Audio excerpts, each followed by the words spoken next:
All right, so we're ready. We're ready to roll, everybody. Thank you so much for being here.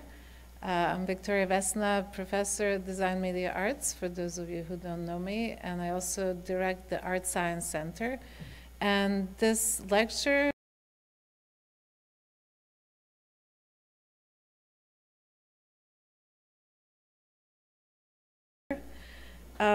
Andrea and I go back. We actually crossed paths many, many times. Her background is in art and computing, actually. She finished her first degree at the Art Institute of Chicago and then PhD at the University of Plymouth in UK, which was run by Jill Scott and Roy Ascott, both friends and people that we both work with. She's definitely an overachiever. And I cannot even start reading all the stuff she's done. But I'll just mention that her work has been shown widely, from the Whitney to the Museum of Natural Histories. She was residencies all over the place. And currently is a professor of fine arts and engineering and Mesa del Sol Endowed Chair at the University of New Mexico. She also founded recently a kind of a project bio-art space that's outside of academia that's called Biocultura in Santa Fe. And we made some connections there. In fact, one of her students, Caitlin, came and taught our summer class, and she knew everything about mycelium that you could imagine and created amazing works with it. So we're starting here in the north with a lecture that's called Hack the Grid, and it's also connected to this book here and a number of works that I will not talk about because that's what the lecture is. But I would also like to invite you to walk over to the South Campus and see her exhibition on Thursday that we'll be hosting at the California Nanosystems Institute. And we'll also have our monthly laser, which is Leonardo Art Science Evening Rendezvous, where Andrea will be joined by Dr. Paul Weiss, who just walked in, who is a nanoscientist, previous director of California Nanosystems Institute, a great supporter of art and science. And yeah, walk over. It's only 15 minutes, and it's amazing. And so is Andrea. So please give her a warm welcome.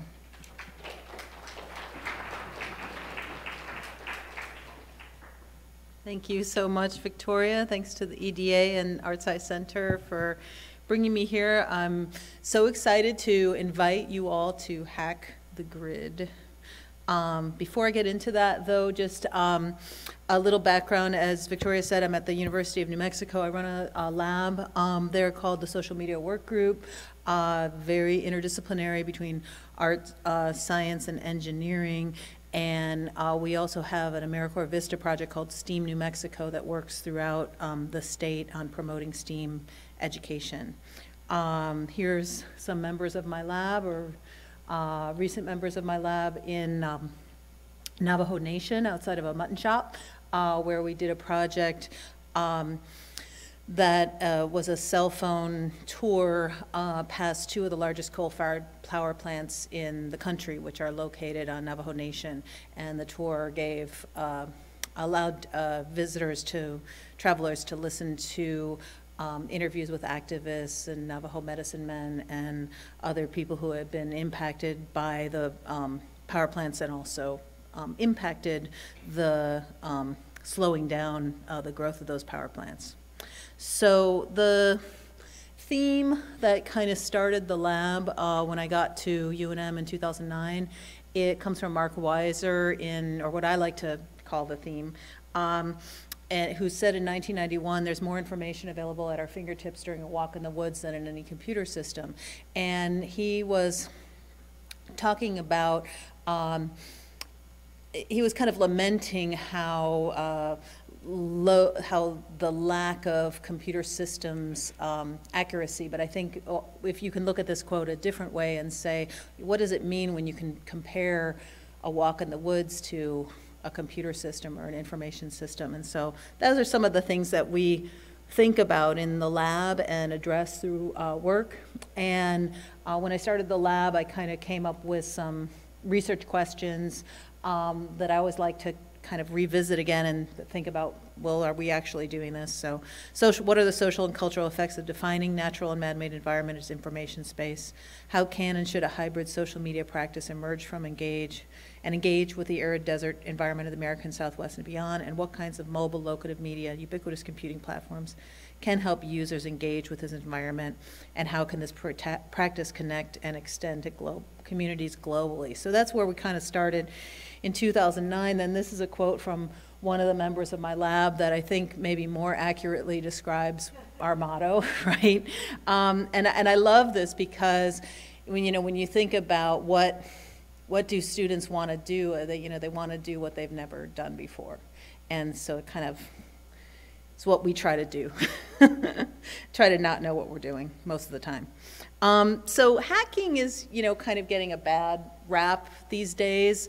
And certainly if you see something like Hack the Grid, it kind of makes you think of cyber warfare. I'm not going to talk about that. I'm going to talk about the kind of more traditional or earlier definition of hacking, which was to make your own. And the Vogue Society has a really great definition of hacking: creating and sharing freedom of inquiry, hostility to secrecy, sharing as ideology and strategy, the right to fork, kind of a nerdy programming term, but the right to kind of take someone else's work and make it your own, emphasis on rationality, distaste of authority, and playful cleverness. So the book and the Hack the Grid project was supported by the Carnegie Museum of Art, and it's centered around two projects that I did in Pittsburgh, Particle Falls being one, and Energy Flow. And I'm going to talk about I'm going to kind of bring you through to how Particle Falls happened, and then how Energy Flow happened, and how that ties into this whole idea of Hack the Grid. So just in my practice as an MFA student back in the early 90s, I was really interested in programming chaotic attractors. I programmed the Lorenz attractor, you've probably seen the butterfly attractor, to create sound. So I did a lot of algorithmic music using those attractors. And about 10 years later, I met a meteorologist, and I told him about that work. And he said, oh, well, did you know that the Lorenz attractor and these other chaotic attractors are simplified models for the movement of air through the atmosphere? And I said, well, yes, but tell me more. And he talked about how these atmospheric models had become so much more detailed that you could actually reproduce a historical storm in data, very accurate data.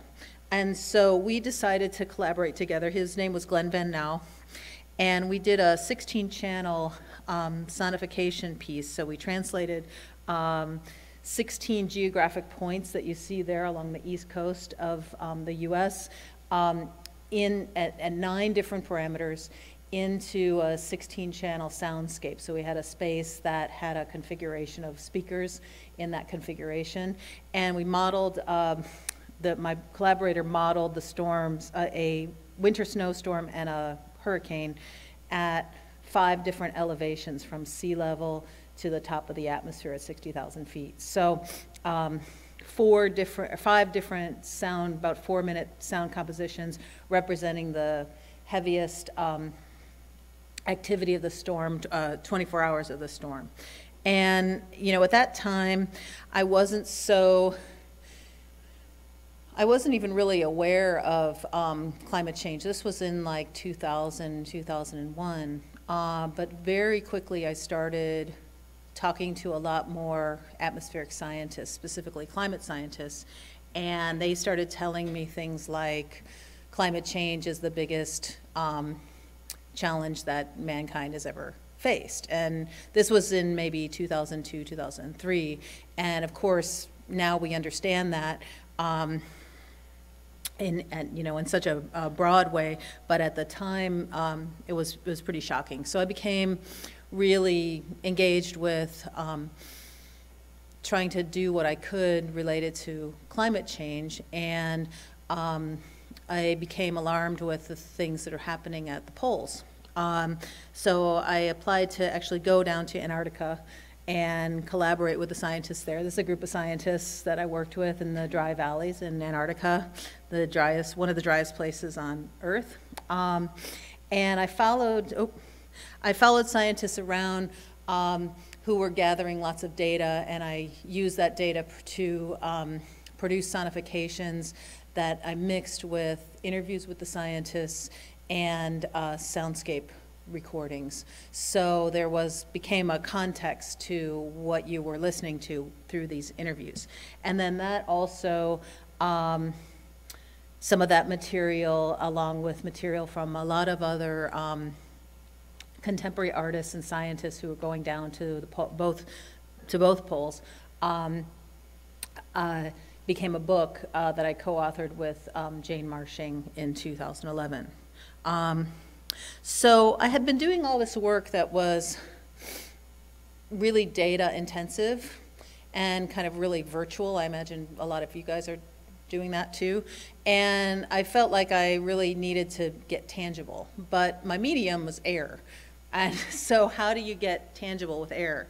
So I did this piece called Cloud Car. It was a car fitted with a mist system. This is the portable version with tanks of NOx and compressed water.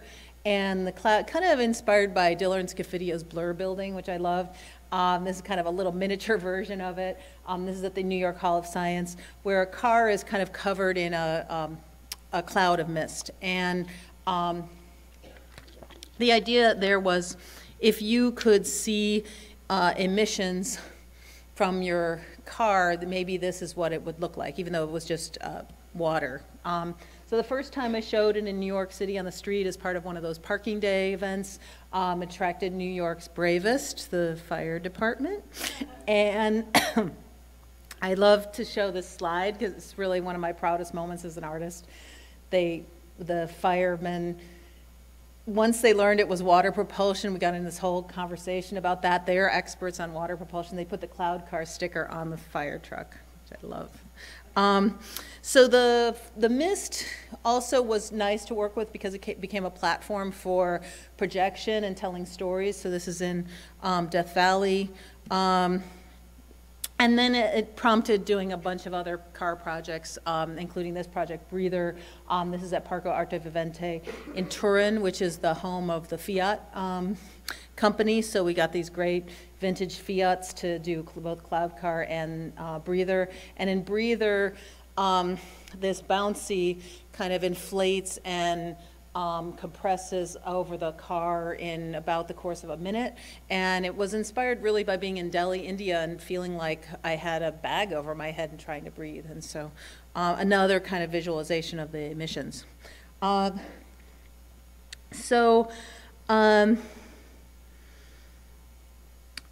was in New York for September 11th. And after, about 2 months after, for a short period of time, maybe a few weeks, the lights on all 3 East River bridges were off at night. And I kind of looked into it, and this is pretty much my view from where I lived in Queens at the time. And I learned that the cost of keeping the lights on the East River bridges on was, something the city wanted to save money on because they had lost a lot of money from tourism after September 11th. So I started thinking about the aesthetics of a city and power generation.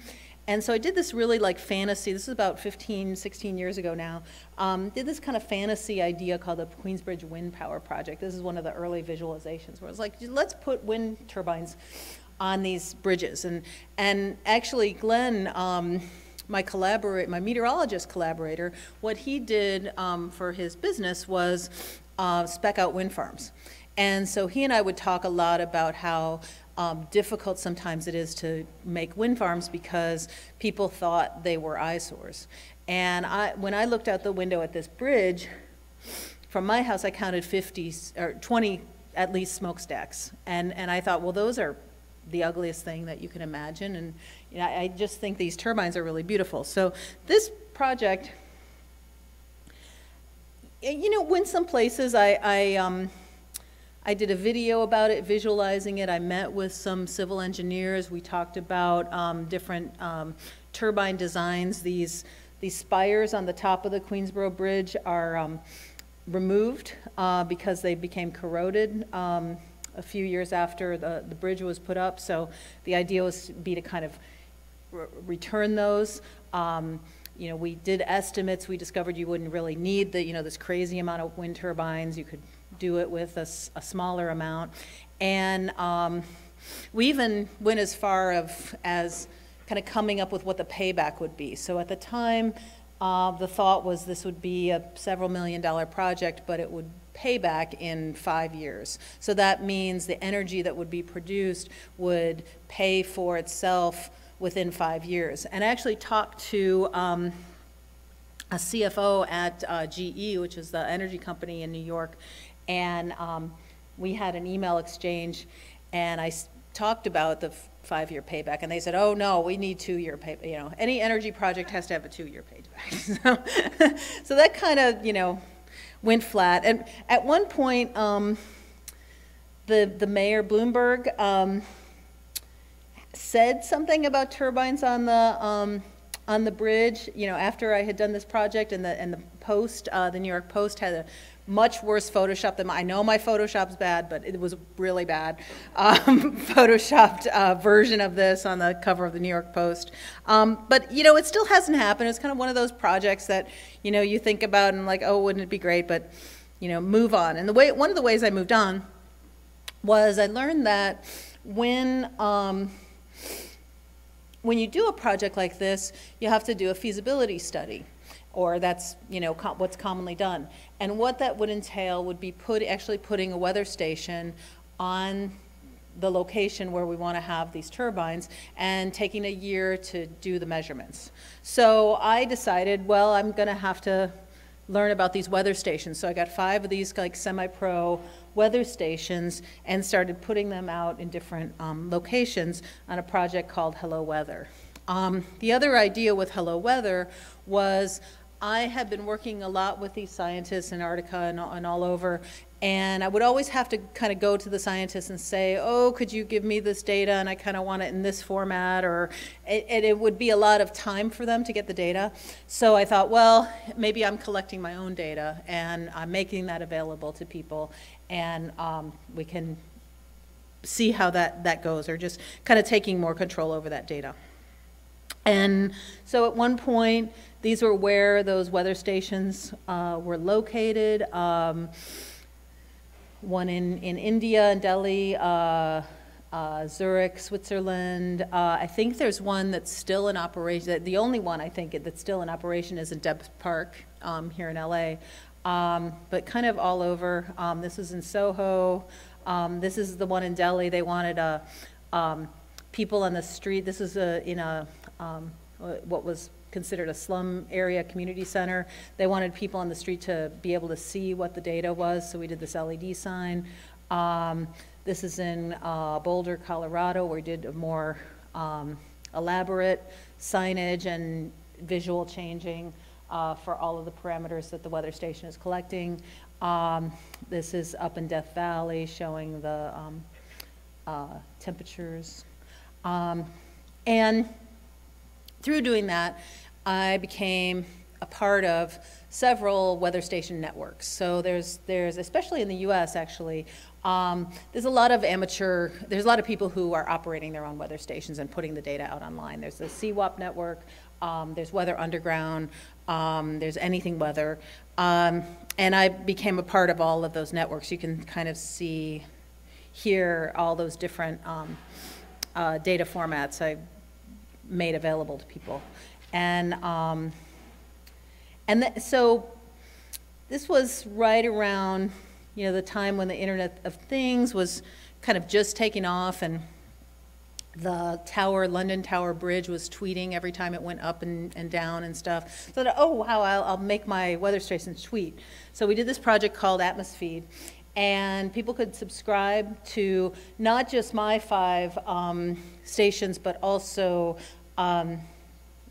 any station on the Weather Underground network. And every day they would get a tweet. So we had a database of like 2,000 different under 140 characters quotes, famous quotes, that would be linked to, we kind of had a matrix that was linked to what the weather was like that day. So that's just an example of some of the tweets. It was, even at that time, it was, I don't know how many of you are like doing Twitter programming. Even at that time, it was pretty tough to get a bot to tweet. They have a lot of restrictions, but I think now it's even more restricted, which is good, you know. So I'll talk a little bit tech to you guys, because I think that maybe you are interested in that. I don't know. So working with these weather stations and getting familiar with monitoring stations, and also doing lots and lots of interviews with scientists and talking to scientists, I got kind of engaged with particulate pollution. It actually came from a conversation that I had with an atmospheric scientist in Boulder, Colorado. We were talking about what makes people energized and active and activist in relation to air pollution. And it's, you know, it's invisible, yet you have these inversion events where thousands of people die. It's really can be incredibly damaging, but you don't see a lot of activism about it. And one of the things that she said, at least in Colorado, and I think it's probably true here as well, is that when there's a phenomenon called air light, when there's a lot of particulate pollution in the air, you can't see the far distances. So if you live in a house that has beautiful mountain views, that almost gets whited out by this air light. And imagine what that does to some of the property values of some of these very high-priced homes with beautiful mountain views. So that phenomenon, that really visible phenomenon, is something that made people become activists about air pollution, at least in the Denver, Boulder area. So I started thinking about, well, what can I use technology to make things a bit more visible? And I talked to Met1, and they donated a device called the Nephelometer, or their e-sampler, that can measure, at the time it was really groundbreaking. I'll talk more about these devices later, but at the time, about 2007, 2008, this was a fairly new device that will take a measured amount of air, shoot a laser through it, measure the scattering, and it'll tell you exactly what the density of particulate matter is. Now we're probably following that quite a bit here in California with the fires. So I got one of these things, donated from Met1, and did this piece called Particle Falls. This is in Paris during COP21. And if there's not a lot of particulate pollution in the air, you see a beautiful animated blue waterfall.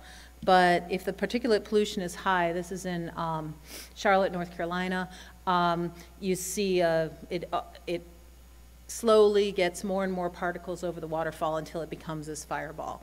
And it happens in near real time. It's updated every 15 seconds. Here, I'll play, you can see. So it became a really dramatic and moving experience for people. This is in Detroit. To see the change in real time. But it was interesting because I originally I did this piece in San Jose in like 2007, 2008, and it wasn't until 2014 that somebody was interested in it. It was the Chemical Heritage Foundation in Philadelphia, not in Pittsburgh, in Philadelphia. And I did it there, and then it kind of took off, and I did it in many other cities, including Paris, and yeah, so it's just kind of So hang in there with your projects. You never know. Keep the hardware. So then that kind of led to, but as Victoria points out, I did show this in Pittsburgh, and then was invited a few years later to do this piece called Energy Flow that I'll talk about, but I'll talk a little bit about the background and what brought me to actually be able to pull this off.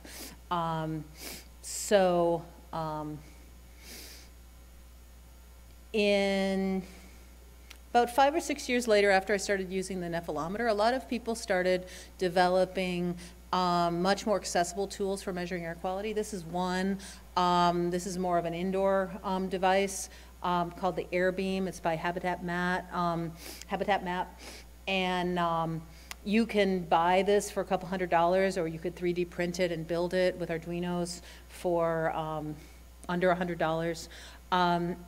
There's another device that a lot of people are using out here called Purple Air. You're probably getting data from Purple Airs. Those are also a couple $100. They're outdoor devices.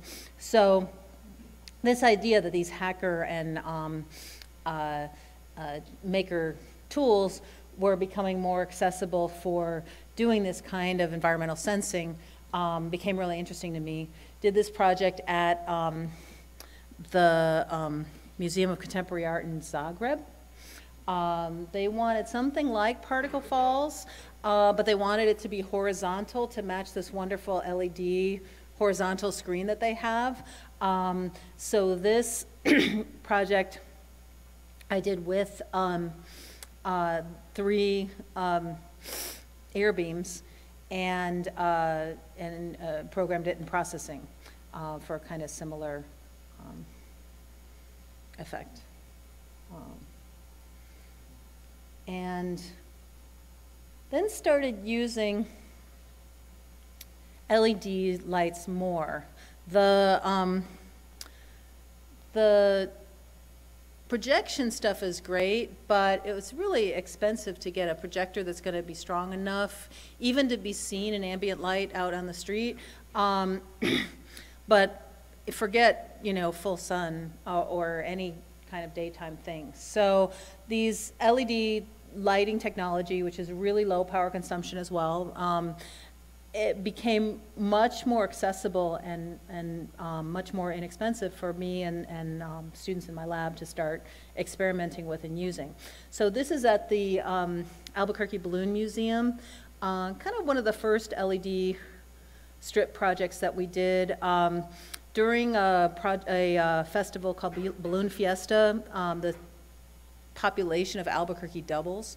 So it's a huge audience, and every year we update this installation with a kind of new animation. In this case, the animation is tied to a cell phone quiz about sustainability. So you can text a number and you'll get a series of questions, and you'll see an animation happen that responds to your answers to the questions, whether you get them right or wrong, and they're kind of whimsical. So within, really 2 years, using these LED strips, we did 3 or 4 different projects. We were able to scale up to something like this, to the bridge. So this is 22,000 individually addressable LED lights. The bridge is about 900 and so feet. What happened was I was invited to go to Pittsburgh, come back to Pittsburgh, because they liked the Particle Falls project. The Carnegie Museum of Art said, come back to Pittsburgh and do a project. We'll do a book. And I was like, well, what's the project besides the book? And they're like, well, we don't know, whatever you want. And I was like, oh, that's really, for me as an artist, it's kind of challenging to just have that kind of nebulous thing. So I ended up looking, and I found a call for proposals for lighting this bridge, which is the 9th Street Bridge, or also that's been renamed the Rachel Carson Bridge in honor of the famous environmentalist who lived in Pittsburgh. And so I thought, well, I'll apply for it, and I'll propose that we put wind turbines on a bridge, and it'll be like the Queensboro Wind Project 15 years ago, except we'll be able to do animations that show what the wind power potential is, and there's a lot more technology, you know, than there was 15 years ago. And so ended up getting it, worked with a company, local wind turbine company called WindStacks. They created 16 custom turbines for the bridge in what they call a nanogrid. So here are their mounts. They had to create these kind of tensegrity pieces, that yellow triangle under the turbines. We couldn't penetrate or do any damage to the bridge at all. It's a historical structure, almost 100 years old. So we've got this like tension platform for the turbines that my collaborators designed. Worked with a number of current and former UNM students. This is Chris Clavio, who did our infrastructure design. He works for a group called Meow Wolf, who makes incredible, crazy Disney on acid installations. So he had done lots and lots of control of massive numbers of LED lights. So he took on that. Eric Goyce, who you saw back in Navajo Nation, was my programmer. And you know, we really used, for this whole thing, we used hacker maker tools. So we used Arduinos and Raspberry Pis, 53 Raspberry Pis, one of which was a conductor, and then the other 51 performers or parent-child. Computer scientists say master-slave, but we decided we didn't want to say that. And built our own weatherproof boxes.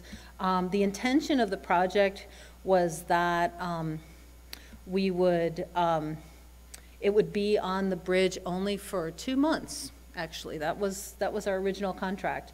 But we ended up being extended for 2 years. They finally had to take it down because they were painting the bridge.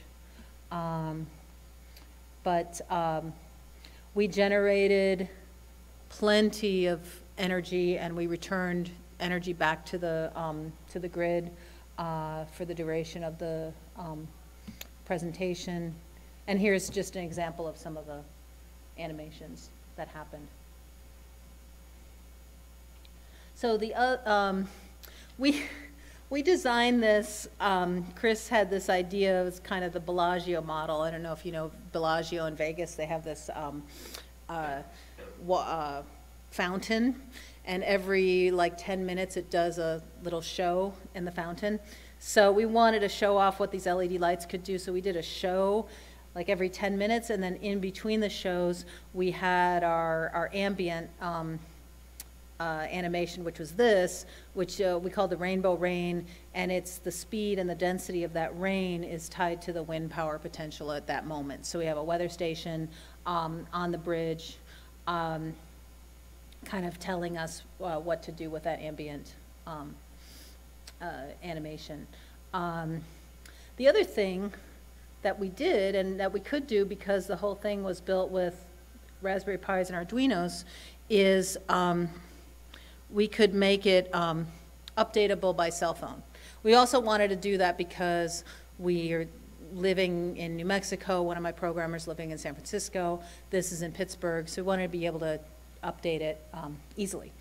So a little while into the project, a few months, this tweet came out when we had the election and the White House decided to pull out of the Paris Climate Agreement.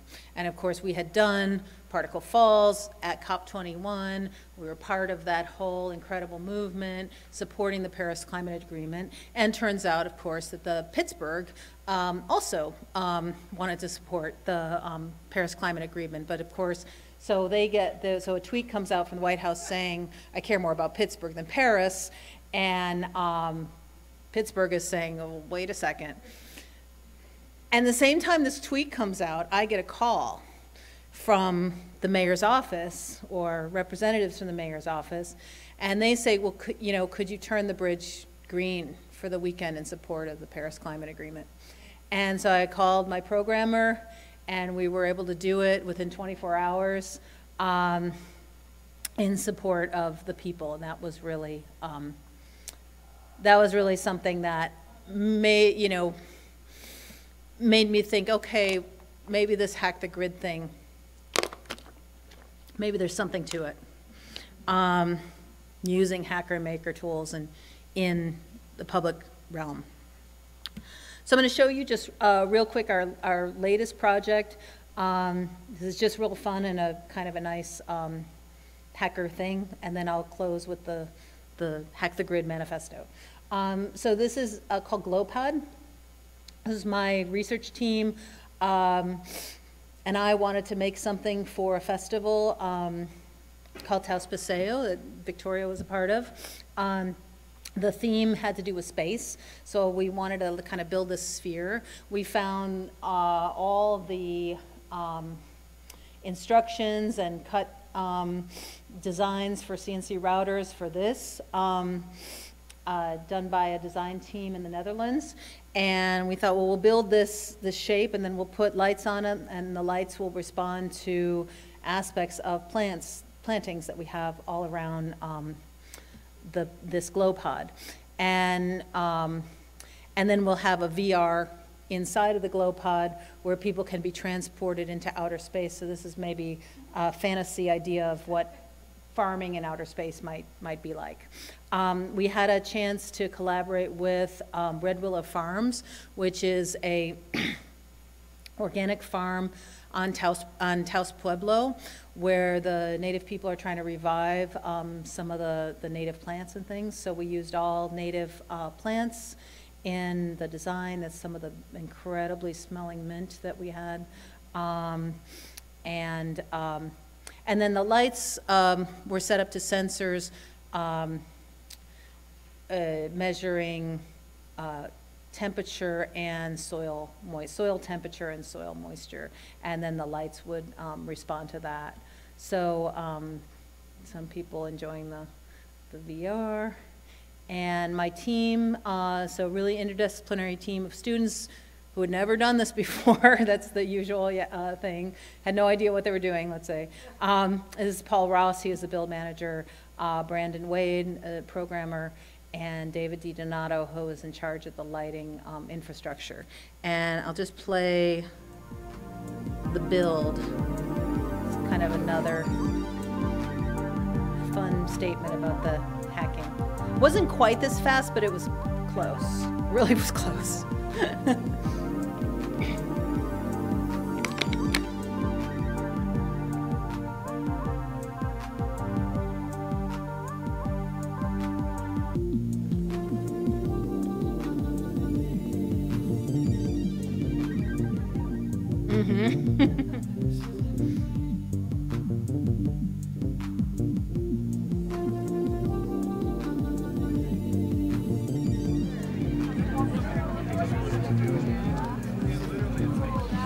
It's in a science museum in Albuquerque, Explorer. Yeah, it's going to launch on Friday.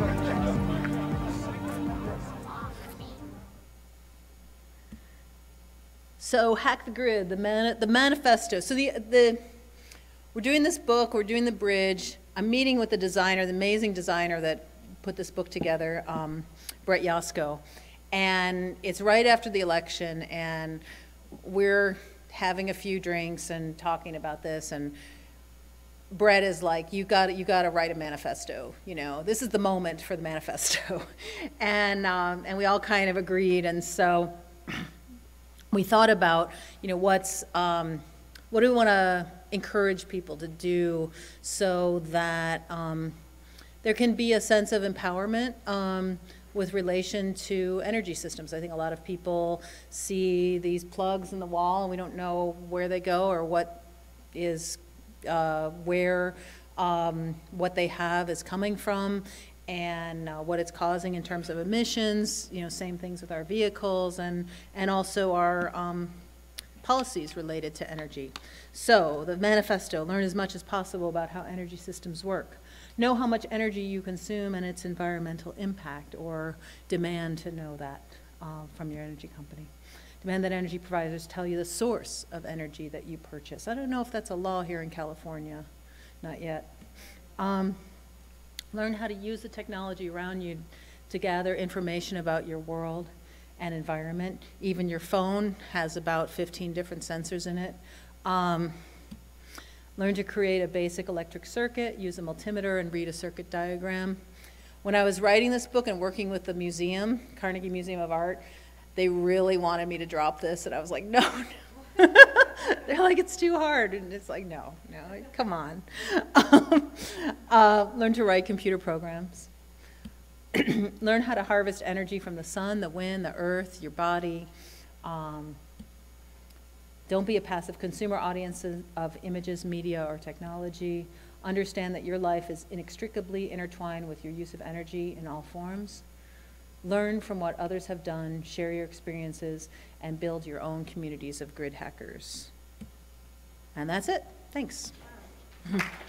Thank you so much. Sure, So happy to do we have questions. some time for questions.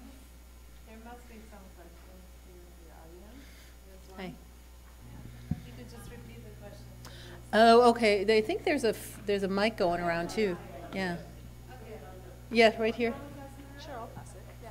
She's right there.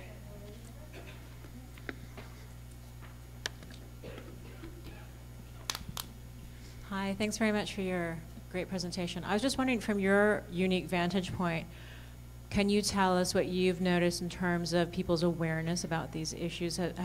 How close are we to a tipping point in terms of, as a culture, demanding these kinds of changes? Oh my gosh. I don't think we're very close at all. And I think we have, we used to talk about the digital divide, that you'd have some kids in school really learning a lot, and I think it's gotten way worse. You do, you've got kids that are learning all these things in school, but for the most part, it's, I would say it's like 5%. So yeah, I think it's, we're getting further away. Smart grid technology is like, much like the internet when it first came out, was very optimistic, and but I think it has all the problems and potential problems that we're seeing now with the internet. So, yeah.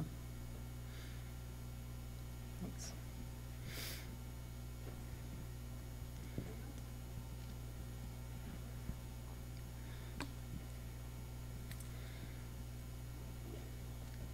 I don't know how I'm going to phrase this question, but like,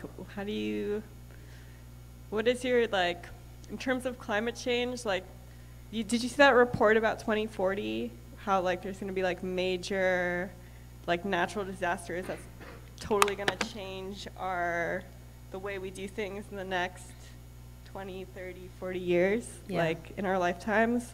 Mm-hmm. I'm just wondering, like, what do you think about that, or, like, what, like, optimism or not? I don't know. Yeah, I did a lot of interviews with climate scientists, and one of them was it was an IPCC coordinating author. It was part of the group that got the Nobel Prize in 2016 or 20, I'm not sure, 2015. And he said, the problem is so big that we need everyone to be involved, whether you're a scientist, artist, journalist, everyone needs to lend their skills and knowledge to the problem. Some other scientists I talked to, one wonderful scientist was saying, the scientists that are seeing these reports, they're they just can't believe that people aren't acting on it. They're like, we know what's happening, we know what's going to solve it, just act on it. And they're not seeing the big social picture that's surrounded around it. So, you know, I think there's a lot of incredible, amazing, smart people that are putting all their effort and energy into this problem.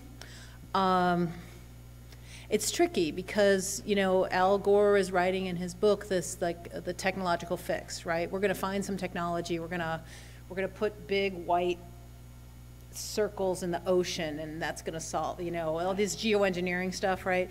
And I think that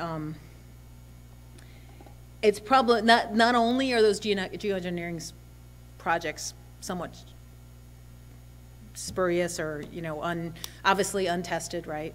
We're already doing an experiment with the Earth unintentionally, but it's also a problematic way of thinking that there's going to be some technology that's going to save us. So it's got to be us that saves us, and it's really about saving us. You know, the thing of the planet. The planet's going to be fine. We're just going to wipe ourselves out. You know, so I don't know. There's a lot of the first scientists that I talked about some scientists really falling into despair about that whole issue. So I don't know. I know you wanted optimism, but.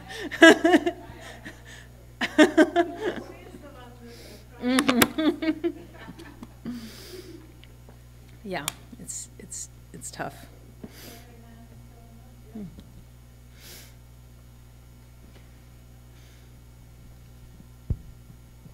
I'm just curious, since you've done very visible projects and a lot of them, what kind of responses you get from the community, either positive or negative? Like, what is that relationship like? Well, the best scenario is when you're kind of hanging out at your piece and people walk up and they say, look at our bridge, or look at our waterfall. And they like take ownership of the piece, and it kind of doesn't become your piece. It's no longer your piece. What